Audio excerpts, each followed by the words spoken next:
Hai everyone, welcome back again di channel aku Nova. Di video kali ini aku akan kasih tahu ke kalian seputar retinol. Siapa sih di sini yang belum tahu retinol? Ya kan, sempet booming banget beberapa bulan yang lalu kalau retinol itu bisa bikin wajah kita glow up, bisa mencerahkan, menghilangkan flek hitam, mengatasi penuaan dini. Pokoknya manfaatnya itu bagus banget, ya kan? Nah, tapi nggak semua orang bisa pakai retinol, teman-teman. Terus juga kalau misalkan kalian salah cara pemakaian retinolnya, maka kulit kalian itu bakalan rusak, bakalan jerawatan, beruntusan, sensitif, dan iritasi.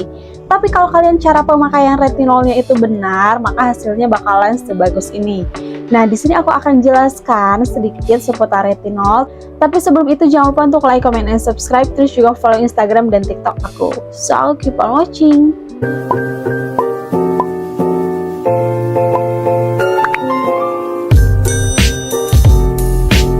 Oke, kita langsung aja. Tapi di sini aku mau nanya nih, ada nggak sih yang udah coba pakai retinol tapi hasilnya malah bikin wajah kalian breakout? Ada kan pasti, apalagi kalau kalian kulitnya sensitif, berminyak, dan gampang jerawatan. Nah, mungkin kalian belum tahu nih cara pemakaian retinol yang tepat dan benar itu kayak gimana. Nah, apalagi buat kalian yang wajahnya sensitif, acne prone skin, punya jerawat yang meradang, jangan pernah deh coba-coba pakai retinol. Ya, kecuali kalian punya jerawat cuma 1-2, nggak ada jerawat meradang, tipe kulit kalian juga nggak terlalu sensitif dan nggak gampang iritasi, kalian boleh coba retinol. Nah, sebenarnya sih bukan nggak boleh ya kulit sensitif pakai retinol. Aku sendiri nih wajahnya gampang berjerawat, berminyak, suka beruntusan. Tuh kalian bisa lihat sendiri ada jerawat di wajah aku. Tapi aku udah pakai coba retinol dan emang bagus banget, tapi sesuai dengan aturan-aturannya gitu loh. Nah, jadi buat kalian pemula untuk coba retinol, yaitu kalian harus pilih retinol dengan kandungan yang paling terendah sekali. Mulai dari kandungan retinol 0, sekian persen gitu, 0,1, 0,2 atau 0,3 gitu ya. Jangan coba-coba kalian pakai retinol yang kandungannya 1%, 2%, 3%. Itu udah tinggi banget dan bisa bikin kulit kita itu iritasi ya. Jadi memang pemakaiannya itu harus bertahap dari mulai kandungan yang paling terendah terlebih dahulu. Nah, terus juga untuk cara pemakaiannya, jangan kalian pakai setiap hari teman-teman. Jadi mulai dari seminggu sekali, seminggu 2 kali.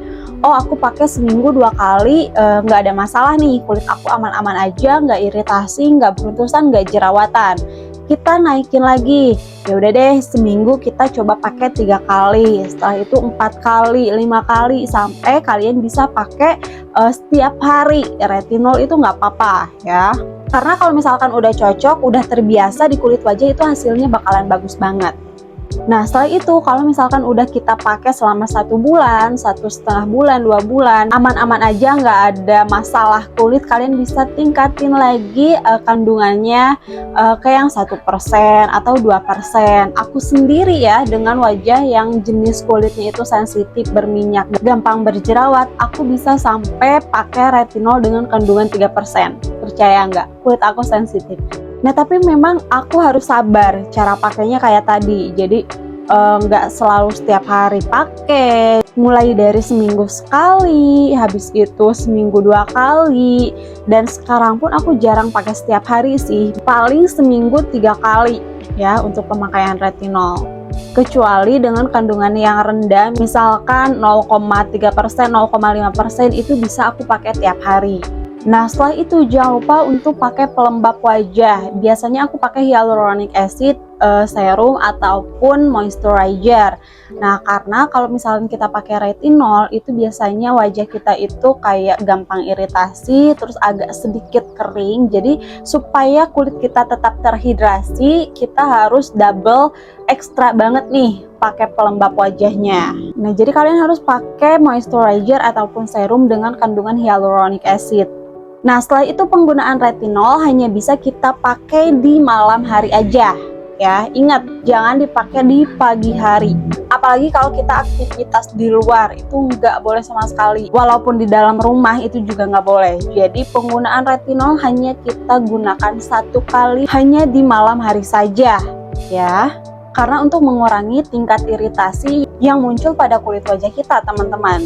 Tuh, jadi hanya boleh digunakan pada malam hari aja. Dan juga pada saat kita memakai retinol, kita harus menghindari di area-area kulit yang sensitif seperti di sudut mata, sudut hidung, atau sudut bibir, karena di situ tempat-tempat kulit yang tipis. Jadi kalian harus hindari penggunaan retinol di kulit yang tipis gitu. Nah, kalau kalian kulitnya sensitif, gampang iritasi, tetap kekeh nih pengen pakai retinol, coba dengan metode sandwich.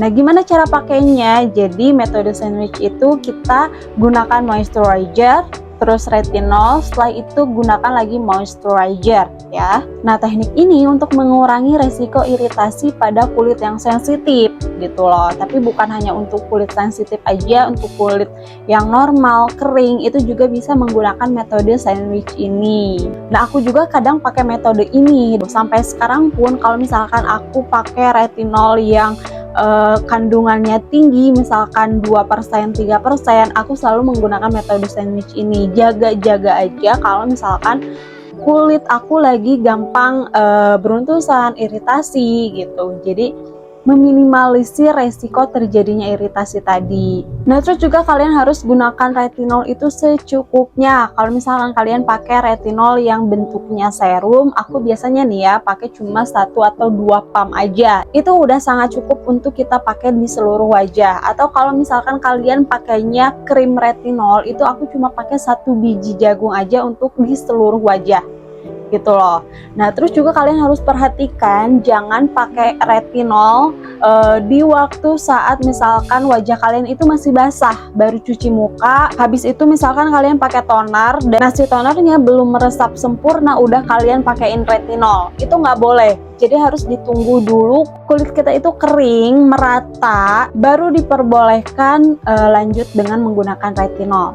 Ini kalian mungkin pasti kadang lupa ya, jadi harus diingetin lagi kalau pakai retinol harus di atas kulit yang benar-benar kering. Nah, lalu kalian harus tahu juga nih kandungan yang nggak boleh kita campur dengan retinol ya, hati-hati banget. Nah, jadi penggunaan retinol tidak dianjurkan untuk digunakan bersamaan dengan produk eksfoliasi atau benzoyl peroxide ya. Nah, produk eksfoliasi apa? Misalkan AHA, BHA gitu ya.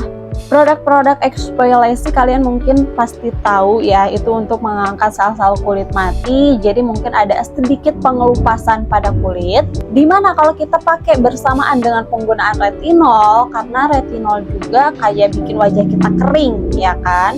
Kemungkinan besar kalian wajahnya bakalan iritasi, bakalan beruntusan, bakal muncul jerawat. Jadi kalian harus buat jadwal gitu. Misalkan kalau hari ini nih mau kalian pakai serum pencerah wajah, jadi kalian stop untuk pakai retinol. Nah, malam berikutnya baru kalian pakai retinol. Jadi cara pemakaiannya selang-seling. Nah, lalu penggunaan retinol ini tidak dianjurkan untuk ibu hamil. Karena penggunaan retinol ini beresiko mengganggu tumbuh kembang janin dalam kandungan. Jadi ibu hamil nggak boleh pakai retinol ya. Kalian bisa coba pakai skincare lain yang aman untuk bumil. Oke, yang terakhir kalian harus pastikan selalu memakai sunscreen setiap hari pada pagi harinya ya. Nah, ini juga untuk salah satu mengurangi resiko iritasi yang terjadi pada kulit kalian pada saat siang hari. Karena kan kalau siang hari langsung terpapar ya oleh sinar matahari kalau kalian aktivitas di luar. Nah, jadi itu dia tips untuk pemula yang baru mau cobain pakai retinol. Atau buat kalian yang udah coba pakai retinol tapi kok malah breakout gitu. Nah, mungkin cara pakainya belum benar ya. Kalian harus benahi lagi dan lihat apa yang salah. Terus kalian bisa pakai tips-tips yang udah aku berikan tadi gitu. Oke, mungkin sampai di sini aja tips kali ini dari aku. Makasih banyak yang udah nonton dari awal sampai akhir. Semoga videonya bermanfaat dan kalian suka. Aku ingetin lagi, jangan lupa untuk like, comment, dan subscribe. Terus juga follow Instagram dan TikTok aku. Thank you for watching. See you next time di video aku selanjutnya. Bye-bye.